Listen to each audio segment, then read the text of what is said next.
આપ જોઈ રહ્યા છો આઝાદ ન્યૂઝ। ગુજરાતની પ્રાચીન રાજધાની અને ઐતિહાસિક નગરી પાટણની રાણી કી વાવ એ ખૂબ જ જગવિખ્યાત બની છે।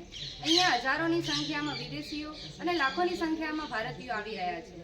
1 જાન્યુઆરીથી લઈને 31 ડિસેમ્બર 2024 સુધી લાખોની સંખ્યામાં ભારતીયો અહીંયા આવી ચૂક્યા છે। અહીંયા આંકડો જોવા મળ્યો છે કે 3.62 લાખથી વધુ ભારતીય અને 3400થી વધુ વિદેશીઓ અહીંયા આવી ચૂક્યા છે। આનાથી સરકારની તિજોરીઓમાં પ્રવાસ પર્યટનના નામ ઉપર ઘણા બધા એવા ફાળો ભેગો થયો છે। પ્રવાસ પર્યટકના નામે સરકારી તિજોરીઓમાં ઘણો બધો ફાળો આવે છે।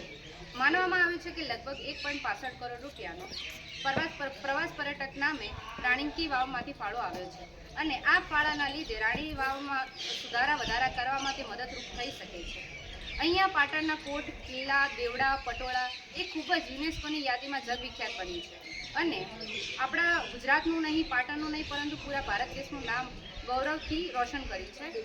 રિપોર્ટર નીલકમલ ચૌહાણ, પાટણ।